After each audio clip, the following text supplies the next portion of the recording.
Yesuus itti hime barreessu si maqaan fakkeenyaaf Yohaannis boqonnaa 5 lakkoofsa 30 fakkeenyaaf Yohaannis boqonnaa 5 lakkoofsa 30 irratti maal jedha Yesuus itti fufee jedha Yesuus itti fufee dubbii kana dubbate jedha Yesuus itti fufee garaan keessan hin raafamin jedha Yesuus itti fufee Yesuus bartoota isaatiin Yesuus immoo akkas jedhamee gabaafama wanni Yesuus dubbate akkas jedhamee mallattoo waraabbii keessa kaa'amee gabaafama inni kun immoo wanta akka Yesuus akkas jedheen jedhu walumaa galatti maal jedha erga Yesuus seexanaan qoramuudhaaf hafuura qulqulluudhaan gara lafa onaatti geeffame jedhee jalqaba malee Yesuus akkas jedheen jedhu macaaf Yesuus tu himen jedhu Ekoota adama bartoota duukaa jirantu barreessee siin jedhee bar inni bartoonni barreessan gaafa Yesuus Kiristoos qoramu bartoonni wajjin jiru jiraachuu danda'u jiraachuu danda'u no ya rabbi rakko ish ayya kuni xiqqoo sitti ulfaata gaafi kana nama no natti ulfaatu maaliif seete akkamittiin jedhi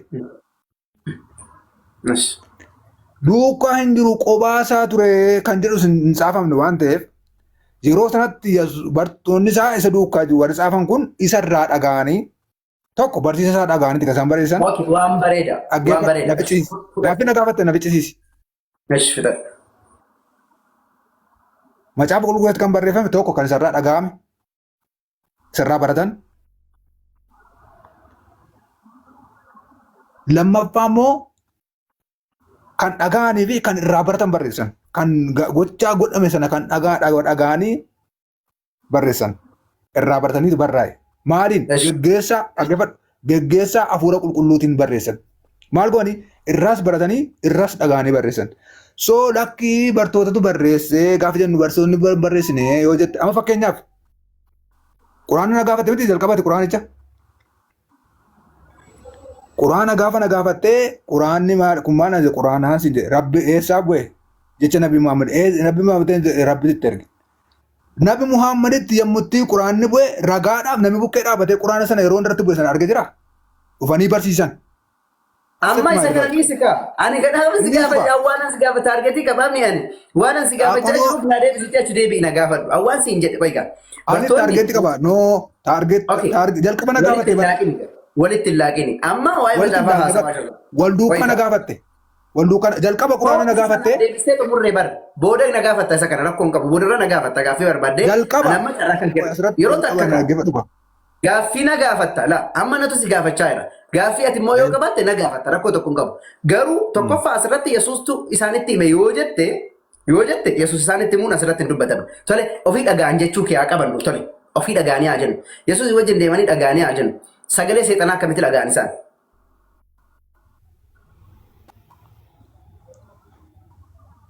Sagalee seexanaa dhaga'anii siin hin jenne barra. Mati beeku qabdu. Fakkeenyaaf dhaggeeffadhu. Ofii dhagaan duuka deemanii dhagaan naan jenne ammas wajjin deemuu danda'u waan ta'eef hin dhagaanii sagalee seexanaa nan akkamitti dhagaaree. Isarraati dhagaan isarraa baratanii tokko kan dhagaanii lama kan irraa baratanii siin jedhe. Yesuus irraa dhaga'an kan jiru asirratti Yesuustu akkas jedhee hin jiru. So yoo wajjin deemanii kan dhaga'an ta'e sagalee seexanaa akkamitti dhagaanii amma gaaffii. Inni qorame sun ittimuu danda'a. Asitti immoo Yesuus wanni Yesuus isaanitti hime Yesuus akkas jedhe jedhamee barreeffameera. Asitti immoo Yesuus akkas jedhe osoo hin taane qoramuu Yesuus jedhe. Naa baasi quraana bakkicha bakka akka jiru sana naa baasi jalqabaa mormaatti. Siifan ibsa. Achirra dhaabannee dubbanne. Akkana jedha dhaggeeffadhu. Ergasii Yesuus seexanaan qoramuudhaaf hafuura qulqulluudhaan gara lafa onaatti geeffameedha. Maatewos boqonnaa 4 lakkoofsa 1. Eenyu barreesse? Wangeela Maatewos jedha. Maatewos isaaf maal ture? Maatewos bartuu? Bakka hallaqee. Gabaabaa kun deebii gabaabaadha bakka. Maaltu hallaqaare? Inni over game asirratti na dhaggeeffadhu kaa. Dhaggeeffadhu. Wanti dhume bartuun isaa tokko dubbate jechuun kan irraa barate inni dubbate asirratti Yesuus natti hime jechuun dirqama miti. Nan dhagee jechuun dirqama miti. Bakka Yesuus waa Yesuus itti hime Yesuus akkas jedhee barreessa waa Yesuus itti hime. Isa kana immoo Yesuus natti been jedhe Yesuus akkas jedhee hin jenne akki jedhu ergasii Yesuus seexanaan qoramuudhaaf ofiif dubbataa jedha malee Yesuus natti hin jedhu. Yesuus seexanaan qorame jedhee Yesuus hin dubbanne. Maatiyoostu ergas Yesuus seexanaan qoramuudhaaf hafuura qulqulluudhaan gara lafa onaatti geeffame. Inni guyyaa 40 fi halkan 40 erga soomee booddee hin beela'ee jedha. Maatiyoostu dubbataa jira. Maatiyoostu dubbataa jira. Amma gaaffiin kan kooyyuu Maatiyoos wajjin dhaqee arge moo akkamitti caafee siin jedhe? Wajjin bartuusaa argateeti wajjin jiraachuu danda'a. Dhaqeessuu danda'a isa kana waan si dubbisu miti kun. Kun waan wal qabsu amma fakkeenyaaf. Wajjin jiraa jennu qoy. Wajjin jira innee qabanna. Tole wajjin yoo jiraate akkamitti sagalee seexanaa dhaga'ee barreesse ree inni? Maal sagaleen seexanaa dhaga'amu eentu siin jedhe? Ati sagalee seexanaa dhageessaa? Sagalee seexanaa dhageessaa? Sagaleen seexanaa dhaga'amu? In dhaga'amaa si gaafadhee. Addaamiif waan nama miti akkamittiin sagalee seexanaa dhaga'an? Gaafa boofasnee boofni sun dhaqee itti dubbate. Gaafa deennata keessaa gadi baafame akkamittiin dhaga'an? Quraanni kan dubbatu addaamiif dhaggeeffatu. Addaamiif waan sagalee jinni seexanni hin dubbanne. Isaanitti seexanni hin dubbanne. Maal taate? Seexanaa miti kan isaanii dubbate. Maaltu dubbate? Boofa. Akka macaafaatti boofni maali? seexanaati. Boofni maali? Boofa malee seexanni eessatti Yesuus Addaamiin argite. Eegsatti Ewaan hin argite. Kana Ewaan Addaamitti dubbate boofa. Eeshi. Koo kanaafuu waan seexanaan dubbatin kaa Addaamii fi Ewaan kan gowwoomsellee kan itti dubbatellee boofa malee seexanaa miti. As keessatti ati eenyuun qoraata macaafa sana qoraa jirtamoo? Wansi galuu qabu. Waan tokko taargeettiin gaaffii keetiyyuu agantinidha bara. Akkamittiin dhagaan kan jedhuu fi eegalee waan kanaa eenyurraa dhagee barreeffame kan jedhuu fi dhagee sitti mee barreessuu danda'a ilaali. Na gaafate sila. Ishi amma bar anamma ati Nabi Muhammad Quraana tun anatti beekaa jedhe maal jettee man? Gaaffii koo deebis please. No dubbii gaaffii barbaadde nagaa waan feete na gaafadhu garuu dura gaaffii koo xumuri. Achi booda immoo gaaffii barbaadde na gaafadhu waan barbaadde islaamummaa na gaafadhu garuu isa kana naa deebisi. Akkamitti sagalee seexanaa dhagaan isaa yoo wajjin deemanii siin jedhe? Sagalee seexanaa akkamitti dhagaanii? Isa dhageetti meeqa? Isa dhagee Yesuus natti men jedhu ka macaafni immoo Yesuus akkas jedhee hin jedhu Yesuus hin dubbanne iddoo kana. Yesuus natti me jedhee barreessin kaa? Dirqama natti me jedhee barreessu irratti dirqama barreessa. Macaafa keessatti dirqama barreeffama bakka hundatti waa Yesuus isaanitti me Yesuus akkas jedhanii barreessaniiru. Kana qofa akkamitti keessaa dhiisan? Dirqama miti. Dirqama bakka hundatti barreessan kaa? Bakka hundatti waa Yesuus isaanitti me Yesuus akkas jedhe Yesuus akkas godhe Yesuus akkas jedhanii barreessaniiran. No, fakkeenyaaf eessa fayyadu meenatti lafa Yesuus akka jedhame barreeffadha. Okay, fakkeenyaaf Yohaannis boqonnaa 5 banime. Yohaannis boqonnaa 5 banime. Yohaannis boqonnaa 5 lakkoofsa 30. Lakkoofsa Yohaannis boqonnaa 5 24. Akkasumallee Yohaannis boqonnaa 5 lakkoofsa 30. Yohaannis lakkoofsuman qabu. Bakka hundatti Yesuus akkas jedhanii barreessan.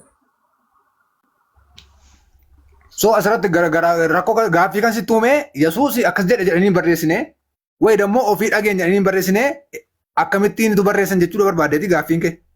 Akkamitti sagalee seexanaa sana dhaga'an yookaan immoo seexanni waa Yesuusitti haasofte sana akkamitti isaan dhaga'anii kan jiru. Isa kana achirratti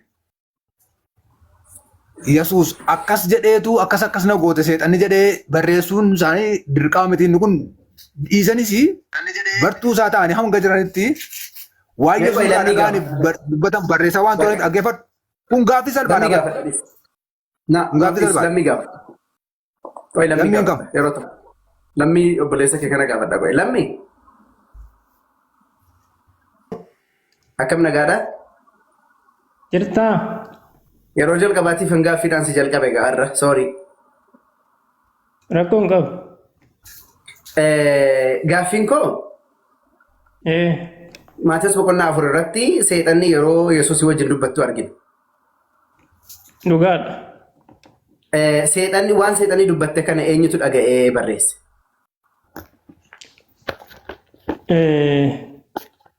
Bartoonni hafuura Waaqayyootiin hafuura qulqulluun gaggeeffamanii waan gooftaan kanaan dura dubbate waan seexanni dubbattes wanta hundumaa dhagaanii kanaaf immoo ragaan Yohaannis boqonnaa rakkoo qabu namni abshir.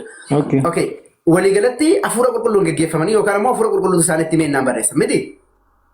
waan gooftaan dubbate hundas iyyuu ni yaadatan sababni isaatiiyyuu amma baachuu hin dandeessan jedheen.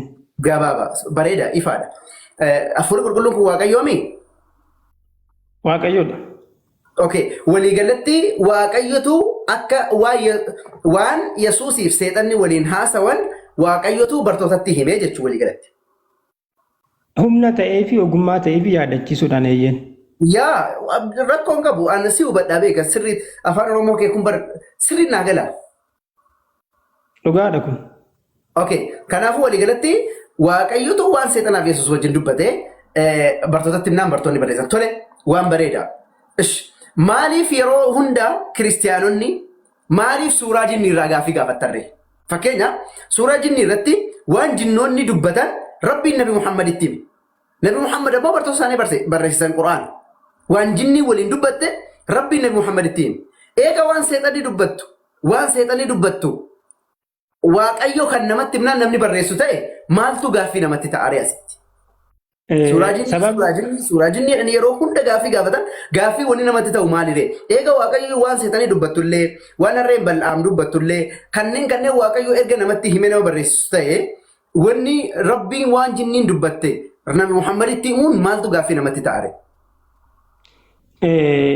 Tokkoffaa Waaqayyo kallattumaan dhufee odoo hin taane humna isaa irraa qodeef.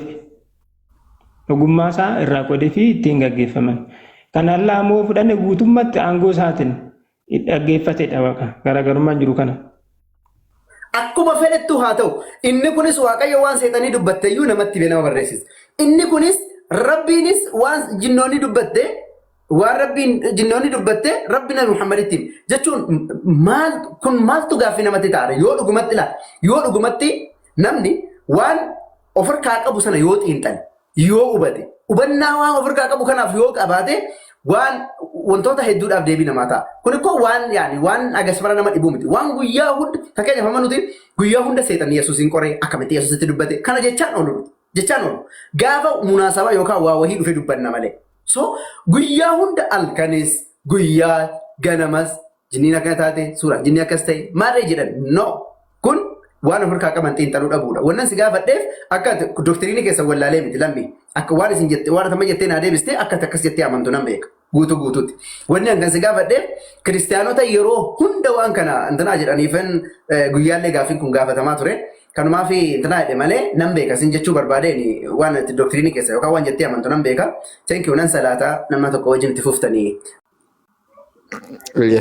Isaa laati qottayyee itti fufaan. Balatadaayyee. Lammisaaf.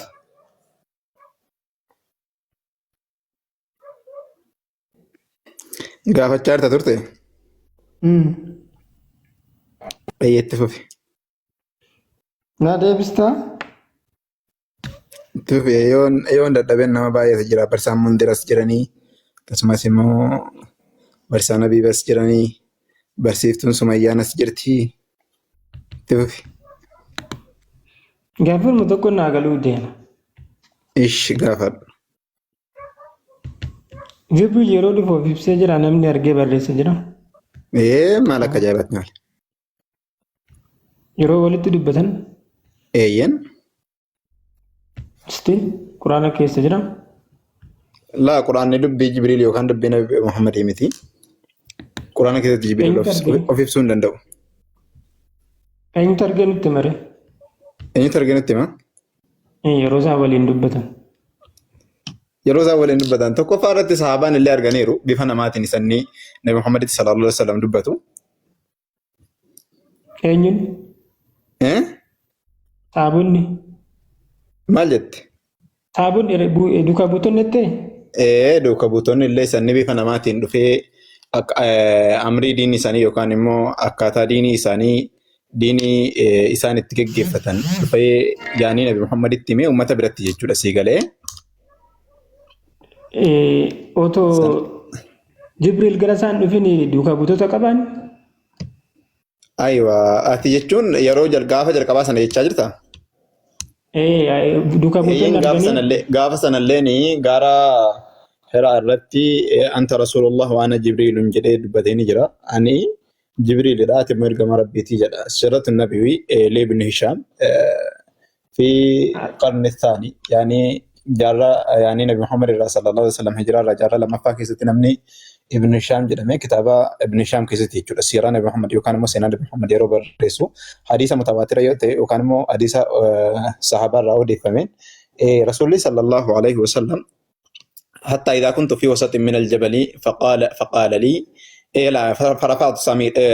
فرفعت رأسي إلى السماء فإذا جبريل رسول صلى الله عليه وسلم إيجاني غارة هراسنا كيسا قد يكنا قد يبقى أجرو غارة ولا كان إيجا غافن غارة ولا كاغو متى كون غارة سميت الفودة جال غافن غارة سميت متى كون الفودو ما لانجدي يا سغالي وين نجيجي فسمع الصوت من السماء سمير سغالي وين نجيجي فيقول يا محمد أنت رسول الله وأنا جبريل أتي محمد إرجما ربيتي أني مو إرجما جبريل نانجي دي جل النبي محمد عليه الصلاة والسلام اسمه قد جاسنا جتشو سيقالين سيرا ابن شامر حديث متواترة تين دايركت الفجر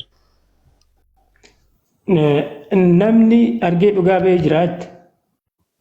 Namni argee dhugaa ba'ee. Namni arguun dirqama ta'a sila akka barsiisa keetitti akka ta'e amantitti. Maarree ani Jibriil dhufuusaa akkamitti nama naree erga namni argee tooyi argeera yeroo dhufe yoo hin jenne ta'e qaamni sadaffaan hin jiru erga. Tokkoffaa irratti Nabi Muhammadin sallallahu alaihi wasallam gaafa yaani fakkeenyaaf ammayyuu amma qabame hin argine haa jennu. Barsiisni kun isin baasa fakkeenyaaf amma yeroo qaamni tokko namatti dubbatu qaamni biraa kan bira jiraachuu qabaata. Fakkeenyaaf amma yookiin namni sun kallattumaan ani ergamaa isaati jechuu danda'a qaba. Yookiin immoo akkuma Museen Waaqayyo natti dubbate jedhee kallattumaan face to face wajjin dubbadha jedhe san Jibriilis akkamitti nama naa. Yoo akkas hin taane soba ta'ami? Yoo akkas hin taane yaa maaliif qaamni sadaffaan argee dhugaa bahuu qaba. Yoo akkas hin taane yaa jamaa yoo akkas hin taane soba ta'ami irra deebi. Qaamni sadaffaan argee dhugaa bahuu qaba. Yoo qaamni sadaffaan dhugaa argee dhugaan baane soba ta'ami? Yookiin kallattumaan dubbadhee dubbachuu qabaa qalabalasaa soba ta'a. Alhamdulillah. Amma Luqaas boqonnaa tokko lakkoofsa 21 baase lakkoofsa 28. Luqaas tokko 28. Luqaas tokko 28. Eeyyeen. Ergamichi isheetti mul'atee Waaqayyo gooftaan si wajjin jira hoo nagaan siif haa ta'u yaa ayyaana qabeettii ittiin jedhe. Namni bira jira gaafa kana. Luqaastu gaggeessaa hafuura Waaqayyootiin barreesse. Maal gaggeessaa koo gaggeessaa hafuura qulqulluu kanatti jettu koo Luqaas hin bira namni jiraachuu gaafata. Luqaas hin bira namni jira yeroo inni. Luqaas waan gooftaan waan ergamichii fi Dubree Maariyaam dura himamuu dhaloota Yesuus argeessan argee. Maalidha beektaa? Lammisaa maalidha beektaa? Kinoo ani laa kinoo dhugaan siin jedhaa. Ani daayirektii Rasuulli sallallahu alaihi wasallam gidee tokko. Ani daayirektii Rasuulli sallallahu alaihi wasallam tokkoffaa irratti gaafa amrii diinii keessanii isin barsiisuu dhufe jedhee Jibriil daayirektii jechuudha. Taa'ee jennaan sahabonni bira taa'anii arganii namni kun nama biyya lafaa miti jedhanii har'a haasawan sana booda Rasuula gaafatanii jennaan Rasuulli sallallahu alaihi wasallam itti himu daayirektii gidee tokko. Inni lammaffaan immoo ati wanni kun sobaayii yoo namni qaamni sadaffaa ragaan baane sobaayii jennaan eeyyeen naan jetti gaafa Maariyaam. Luqaas dhugaa beesin jechaan jira. Maal Luqaas yeroo intinaa jira qorannoodhaa bar Luqaas. Qoratee barreesse jira. Luqaas 72 keessa jira. Luqaas warra 72 keessa jira. Hirii tokko mee wallaahi dhugaas hin jedha. Biliyoon yeroo takka. Luqaasiifuu namni qaamni lammaffaa dhugaa bahuu qaba. Akka hafuurri qulqulluun isatti dhugaa bahe yookaan itti himeefu Luqaasis akka nama jedhetti Luqaasuu namni bira jiraachuu gaafata. Akkasuma jechuun barbaade. Ayyee eebbifama barakadha. Okay. Lammisaaf. Kanaaf ani akka qaama sadaffaatti hafuurri qulqulluun hafuurri wallaahi Luqaasi waa'ee hafuura qulqulluu quban qabu lammisaaf. Tokkoffaa irratti hin dubbanne takka illa dhaggeeffadhu. Fakkeenyaaf Luqaas boqonnaa tokko lakkoofsa tokkorraa kaasee amma lakkoofsa 5 kan jiru daayirektii warra bira jiranirraa qoradhee akkasumas immoo keessa lixee jedha. Siigalee bira iyyuu hin jiru. Ati immoo 70 wayii keessa jiraa jette mee ragaadhuma tokko seenaa keessatti illee Luqaas barataa 71 sana keessa jira jechuun ragaan ni jira. Tayyee mee ragaadhuma tokko si guddisa. Naa guddisaa mee lammisaa biyya. Har'a yeroo jalqabaatiif Luqaas Yesuusin arguusaa baase yaalla guddisaa. Dhugaa bahaadha bara. Yeroo dhugaa bahu. Dhugaa bahaa minaamineeshin akkasiin hin jenne. 70 wayii sana keessa jiraachuu guddisaa jiru. 72 keessa jira gaafa jedhu arguu qabaadha miti Yesuus hin beeku qaba. Laa akkasiin hin jenneen Yesuus hin beeku. Luqaasii fi naa guddisaa yaa jamaa. Lammisaaf naa guddisaa keessatti tokko. Luqaasii fi jarri wal beeku. Maatiyos, Maarkos, Luqaas, Yohaannis. Sana siin hin jenneen. Mee Maarkosiif Luqaas Maarkos hin dhiisi mee Maarkos hin dhiisi. Maatiyos hin dhiisi. Luqaasiin bichaan barattoota Yesuus ta'uu miti maqaan isaa macaafolii biraa keessatti seenaa keessatti macaafa seenaa ni beektaami Yesuusiif Luqaas wal arguu isaanii. Yeroo dhugaa bahu Luqaas Yesuus akkas jedhee jedha. Bira jira. Maal nama nanaan qoradhe jedhaa bar Luqaas boqonnaa tokko lakkoofsa 2 irratti yaa ulfaataa Tefliyoos jedha. Akkan keessa lixee qoree siingeetti jedhaa bar. Amma kanaafuu ati waan deebii naan kennineef anaan. Maal akkasii miti yaa lammisaaf sitiyyi wanni kun namni tokko dhugaa namni bira jiru tokko qaamni sadaffaan dhugaa hin baaneef taanaan wanni sun sobaa naan jetteemi. Ani Luqaas akka qaama sadaffaatti fudhadhe bara. Maal Luqaas barri Yesuus barri Maariyaam keessa jiraattee fi barri Luqaas keessa jiraate gargar. Maal garaagarummaa guddaa qaba. Luqaas ikkoo jaarraa lammaffaatti dhiyoodha kan inni macaafa barreesse. Ani hafuura qulqulluu hafuura waaqayyoo isa dhoksaa hundumaa beekuun Habiibii koo lammisaaf. Qaama sadaffaan aan kennineeti soqqe bakka xumura. Lammisaaf meechi fagaatin. 72 keessa jira tinaan Luqaas. Ragaan mo tokko bicha ragaa seenaa naa kenna ragaa seenaa. Achumaa macaafa keessatti si kenna. Rakkoo miti. Luqaas 72 keessa jiraachuu ragaa seenaa iyyuu sirraa fudhadha. Macaafa irraa fidnaan maal harbaan beek sirraa fudhadha. Yooma seenaa keessaa illee naaf itti sirraa hin didu. Seenaa siin kenna. Ragaa seenaa sirriitti barsiisonni keenya hin beeku iyyuu ani hin beeku. Agaruu hin beektu taanaan amma barattutti immoo akkas jettee dubbachuun doongora tokkoffaa irratti mee Luqaas boqonnaa tokko lakkoofsa tokko nu banee Luqaas boqonnaa tokko lakkoofsa tokko sii banuu. Okay. Dhaggeeffadhu. Okay.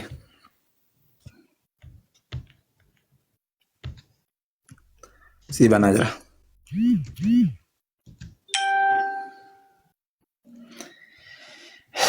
Luqaas and intina agashaa jamaa mucaa Yesuus kan ittiin agashaa. Okay. Yaa ulfaataa fi jaallatamaa Tefliyoos waa'ee dubbii nu gidduutti raawwatame kana namoonni baay'een odeessuu yaalaniiru jedha. Kanas immoo qopheessuun isaanii akka warra jalqabanii warri jalqabanii jedha. Qopheessuun isaanii akka warra jalqabanii duuka turan ijaa isaaniitiin kan argan dubbichaafis kan hojjetan nutti dabarsanitti anis immoo dubbii kana jalqaba isaatii jalqabee keessa lixee qoraa waanan tureef tarreetti maal jedha galcheesiif caafuun gaarii fakkaatee anatti mul'atee jedha. Qoradheeti jedhamu hin jedhu lammisaaf. Kana jechuun normaalii wajjin jira. Namni dhugaa bahu tokko machee yoo hin bira hin jiraanne. Akka jedhe akka warri duuka turan jedhanitti jechaa jira. Akka warri duuka turan jalqabanirraa qoraa waanan tureef jedha. Qorataa jechuudha. Fakkeenyaaf seenaa. Qolaasaayis tokko 4:14 bane. Ishi sii bana. Gaggeessaa Hafuura Qulqulluutiin barreeffame jechuuf himi? Maali qolaasaayis irra jiraan? Yeroo baay'ee yeroo waa'ee Luqaas kana fiddan waan sana fiddanii. Tokkoffaa irratti yaa lammisaaf keenya waan sii galuu qabu. Barri Paawulos jiraatee fi barri Luqaas barreesse intinaanii Paawulos barreesse gargar. Luqaas eega Paawulos du'eeti barreessuun. Arabaak. Wallahi seenaan beektu ati. Qolaasiyaas 4:14 dhagiban. Okay. Qolaasiyaas meeqa? 4:14. Okay. Kanammoo narraanfatte qoy jide tokko mee isi kana xumurree kana si Luqaas kana xumurree kana Abibi bakka kana xumurree kana darbe dhume. Ani akka waan Phaawulos fi Luqaas waliin beeknitti waan dubbatteef dhaqe baas. Laa rakkoo miti wal beekuu miti yaa baaba. Maal Phaawulos Yesuus yoo marge innis karaa dhumatti natti dubbate jedhee dubbate. No. Indahum lammaffaa Ximotewos 4:11 baas. Ishi rakkoo miti jalqabatti Luqaasiin kana xumurree kana. Luqaas keessa seeneen waanan qoraa tureef jedhamoon jedhu Luqaas. Ani waan ansin jedhe na baas dhaqe.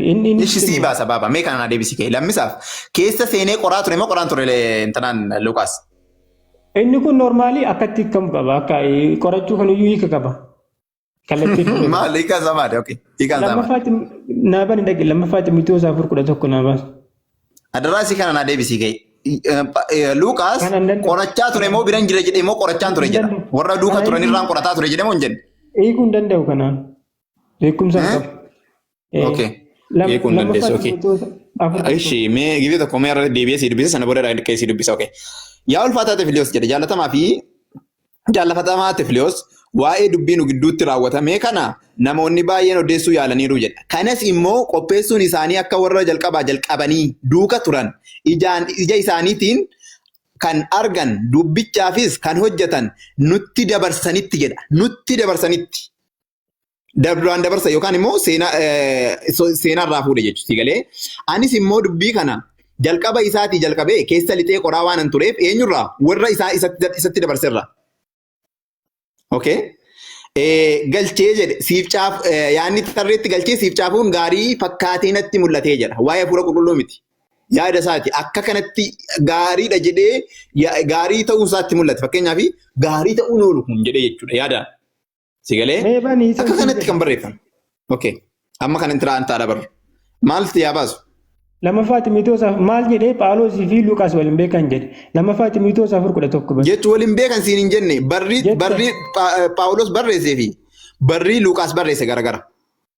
Wal beeku moo waliin beekan? Maal wajjiniin turanii intinaan dubbii isaa keessatti wanni nama dhibuutuu jiruyyuu jedhaami Luqaas. Yaa Luqaas duwwaa na bira jiraadha Phaawulos Luqaas duwwaa na bira. Waa tokko siif hima yaa lammisaaf. Lammisaaf. Anamma deebii keerraa. Hojii ergamootaa keessatti Luqaas daayirektii dubbii Phaawulos keessa wanti nama dhibuutuu jiruyyuu jedha bar. Wal beeku jechuudha sirriitti. Wal beekuun Phaawulos barataa miti. Barataa Yesuus faana ture miti.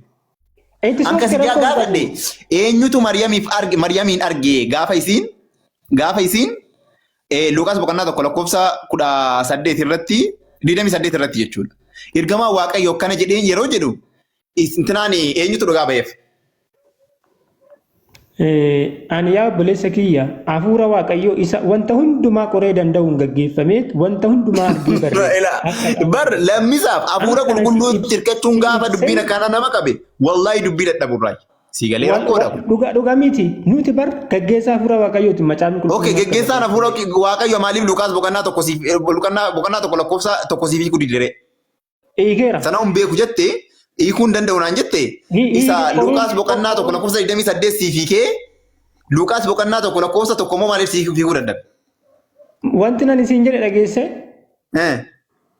wanta bartoonni isaa ta'u warri duraa barreessan hunduu hafuura gaggeessaa hafuura Waaqayyootiin barreeffaman siin jedhee qaama sadaffaa moo Luqaas siin jedhe qaama sadaffaa Luqaas nama na Luqaas barata kunaan qoradhee jechaadha qorannoodhaan hin bira ga'e jechaa jira bara. Inni gaafa akkas jedhu qorachuu kallattii miti qorachuu sammichaa beektaati qorachuu jechuun fakkeenya waan Maatewos barreesse warra faana ilaala akka jedhe warra isa faana turanirraa jedhe akka warri isa faana turan isaaf hojjetaa turan nutti dabarsanitti jedhe fakkeenyaaf amma akka warri Elamoo Qilxuutii wajjiniin yeroo sana lolaa turanitti oduu isaa nutti dabarsanitti yoo jedhe maal jechuudha? Ayyee ishi kunoo kottu ishi kottu lakkoofsa deemaan dubbif. Ani immoo jedhe dubbii kana jalqaba isaatii jalqabee. Okay. Keessa lixee qoraa waan an tureef. Qoraa waan an tureef in qorataa tureemi? Yoomirraa jalqabee. Jalqaba isaatii jalqaba barra maalirraa qorate beekta akka nutti dabarsanitti jedha bara. Wanni inni irraa qorate warra isatti dabarsan irraa qorataa jira. Ela akka sirriitti proof ta'uuf bar akka namni hubachuu danda'u fan qorate. Kanaafuu biran turre jechuun inni biran turre jechuudha. No akka dhaggeeffataan hubatuuf akka seenaa okay mee seenaa tokko keessatti mee seenaa tokko mee hafuurri qulqulluun seenaa kana sitti himu bakkuma isaayyuu seenaa tokko keessatti Luuqaas Mariyaamii wal argeera kan jedhu caafamee jira seenaa wayii keessatti. Seenaa keessatti Luuqaasii fi intinaan Mariyaam wal arganiiru kan jedhu barreeffamee jira seenaa keessatti seenaa. Macaafa qulqulluun hin jiru beekamaadha. Ragaan kan kennitu hin jiru miti kan kee. Okay. Anyway, ati kana gootee Mariyaamiin sobduu gootee dabarte jechuudha. Yaani namni qaamni sadaffaa bira jiraatee ragaan baane taanaan soba jettee ragaa baate. Intina soba gootee dabarfatti Mariyaamiin. Ayyee qaama sadaffaan qabdu miti ati.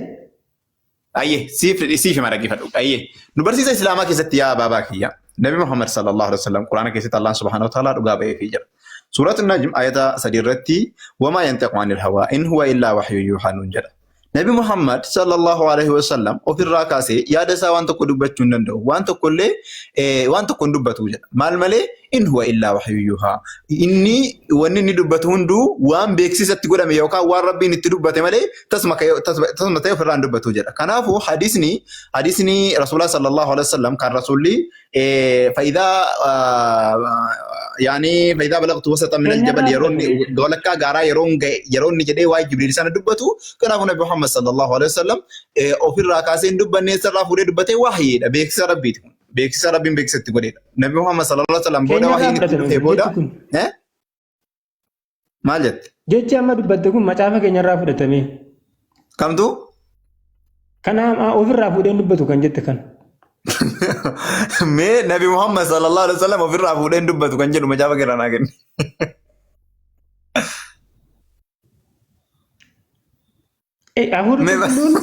Waa'ee baabaa ofirraa barsiisaa Mundiruu Lammaa jirtu.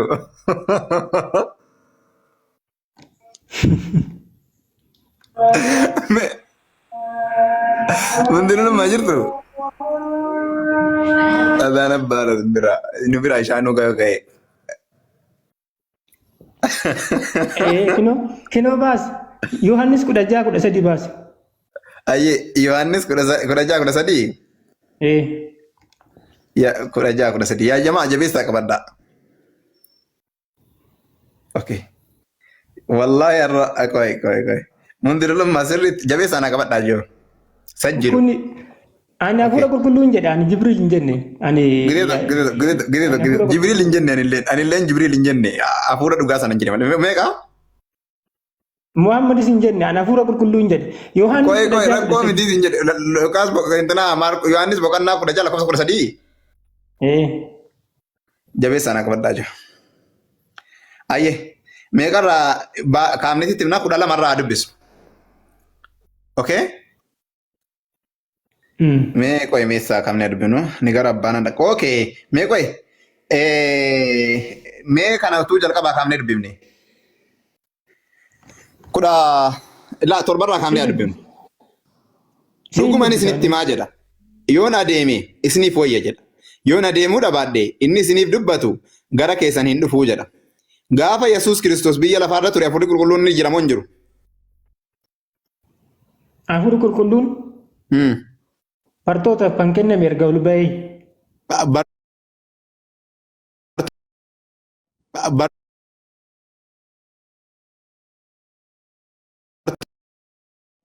Bartoonni ilaal dhaggeeffadhu.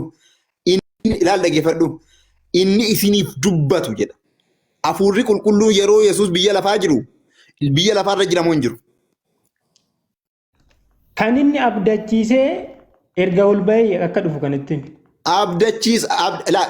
Waan kanaa dhufuumi kan Kiristoos abdachiise. Ilaa amantoota gidduu hin jiru afur qulqulluu hojii isaan dhaabu yeroo hundumayyuu garuu immoo bartoota gidduutti hin dhangala'an hojii isaa hojjechaa hin jiru. Humni hin dhufne. Akkasiin jedhee afurri qulqulluun bara Kiristoos biyya lafaarra ture biyya lafaarra jiramoo hin jiru. Ayya siifan deebisa sirriitti bareechee jechuudha. Afur qulqulluun Daawituu fi dhufeef Daawitillee afur waaqayyoo gaafa humnaan dhufuuf hojii isaa hojjete. Kunis hojii isaa kanaafuu afurri qulqulluun biyya lafaarra ture gaafa Yesuus hin durallee. Si deebisaan jira bara. Si deebisaan jira. Hafuura qulqulluu jechuun hafuura waaqayyooti. Yeroo inni hin jirre hin jiru. Garuu hojii isaa humnaan kan dhufee eegale kan saba hundumaa tokko godhuuf dhufe erga Yesuus ol ba'e. Okay, anyway, alhamdulillah. Kanaafuu Kiristoos kan hafuurri qulqulluun biyya lafaarra tureera. Wanni Kiristoos dubbataa jiru kun waan ganaa dhufu moo waan dhufee biyya lafaarra jiru? Hafuuruma qulqulluu inni jiru sun akka hojii isaa hojjetuuf akka Luuk erga ol ba'e ergaa jira. Akka hojii isaa hojjetuuf. Hafuurri qulqulluun utuu Kiristoos hin dhufin Kiristoos biyya lafaarratti waan hojjenne? Waan hojjete hin qabu. Akka hojii isaa hojjetuuf erga ol ba'ee dhufa. Waan hojjete hin qabu sana dura waan hojjetaa ture hin qabu. Yohaanis boqonnaa 7 dubbisi. Mee gidee tokko bakka kanatti waan si galuu qabu. Kiristoos isiniin dhufuu jedheen. Hafuurri qulqulluun utuu Kiristoos hin dhufin waan hojjete hin qabu. Inni iddoo ulfina isaatti waan ol hin fudhatamaniif hafuurri qulqulluun ammayyuu hin kennamneef jedha.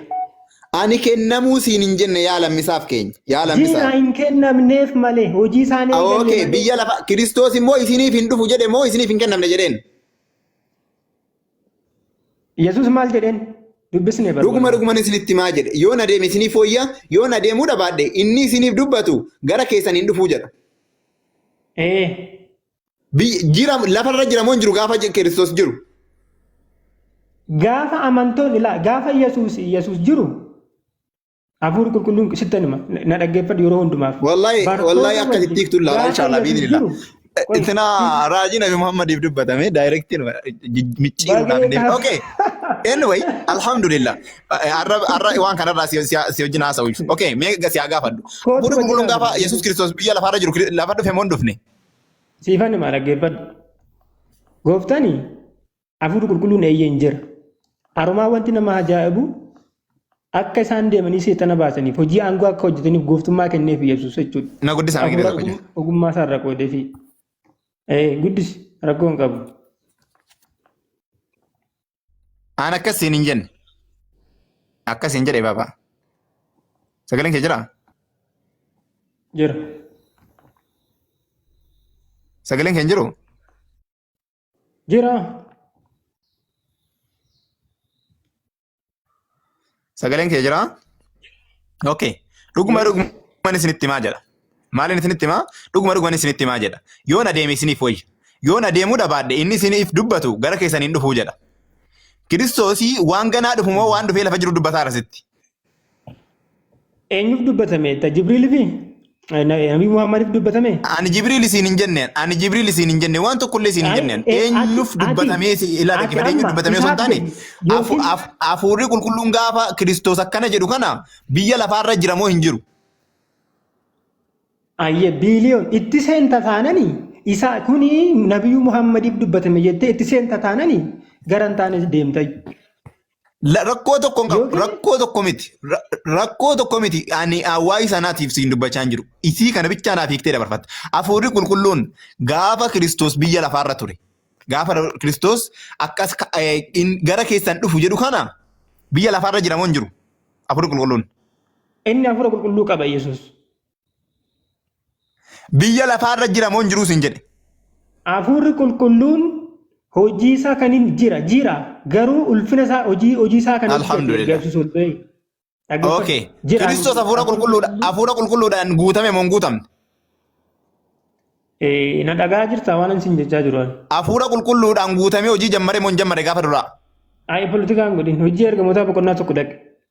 La amma asitti waan kana hafuura Kiristoos Maatiyos boqonnaa 3 irratti Kiristoos hafuura qulqulluu intana mindinno qoy maatii intana Yohaannis intana hojii ergamootaa jechuudha. Hojii ergamootaa irratti Waaqayyoon hafuura qulqulluudhaan isa guutee jedha. Hafuura qulqulluudhaan isa guutee jedha. Guutame moo guutame? Eenyu bartoota moo isa guute? Isa guute miti? Eeyyeen? Ayyee bartoota guute?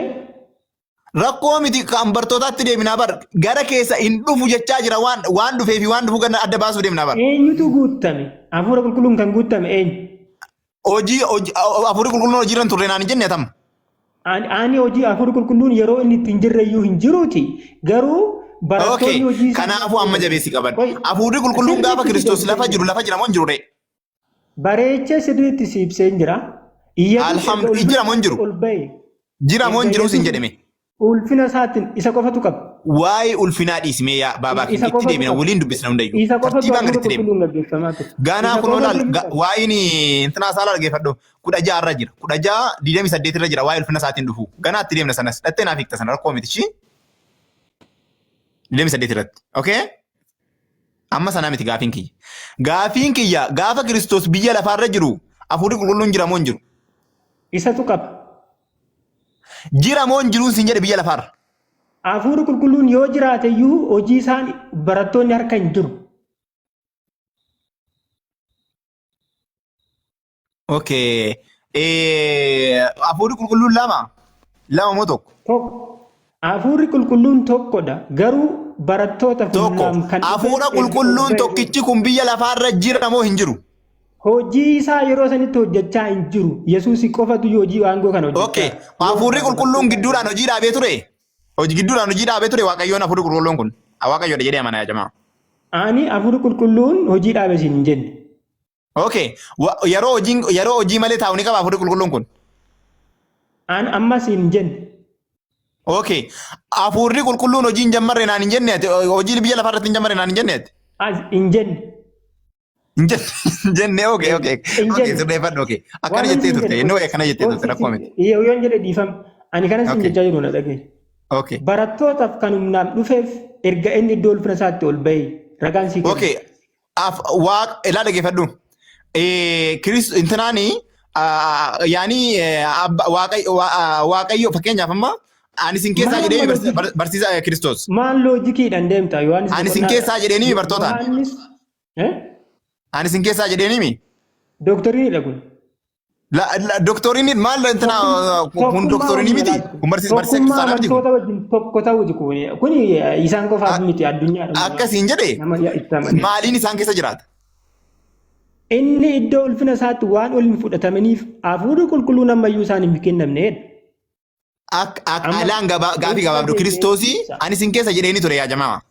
Qaama waan isaan keessa jiraatamu hafuura. Hafuurri qulqulluun guyyaa 10 booda barattootaaf humnaan dhufee fi hojii wangeelaa eegala. Amma sarara sii deebi'a. Hafuurri qulqulluun hojiirra hin turre gaafa Kiristoos biyya lafaarra ture. Hafuurri qulqulluun yeroo inni hojii isaatti dhaabe hin jiru. Okay. Kana biyya lafaarratti hojii hojjechaa tureemi? Barattootaaf kan kennamee fi hojii eegalan erga ol bahee. Bartoonni hafuura qulqulluun beekan turanii? Abdachiisee deebi'ee kenneef. Hafuurri waan abdachiifame malee hafuura qulqulluun isaan biratti hojiirra hin turreemi? Hafuurri qulqulluun jira biyya lafaarra addunyaa jira amma akkuma inni ati deemtetti waa deemuun hafuurri qulqulluun yaa baabaa fi hafuurri qulqulluun hojiin dhaabne ishiis hin jedhe hojii takka dhaabeen beeku. Okay. Bartootaaf kennamuun isaan jette. Isaan keessaa bartoonni sadan keessaa sadan tokkummaati jettee amantaa Waaqayyo Abbaa Waaqayyo Ilmaa jedhanii bartoonni akkanatti amanuumi? Maalaan siin jechaa jira? Isaan hin beekan turanii siin jedhe. Isaan sadan Waaqayyo tokkichaa kana keessaa hin beekan turan hin qaban turanii Waaqayyo sadaffaa kana. Eenyu? Bartoonni hin beekan turanii hafuura qulqulluu kana. Hin qaban turanii. Osoo beekanii akkas jiranii gaafatu dhaga'i baas. Hin beekan dhaga'i. Alhamdulillah. Yaa jamaa bartoonni yeroo Kiristoos biyya lafaarra ture hafuura qulqulluu hin beekan. Jabeessaa qabadhaa. Waaqayyo Abbaa fi Waaqayyo Ilmaa bichaa beekan. Akkasiimi? Mee dhagiiti baas polotikaan hojjetaniiti. Sinnil akkana jennu? Hojii ergamootaa boqonnaa tokko dhagi baas. Akkana jennu baabaa koo akkana jennu dhiifama. Mee hin baasaati.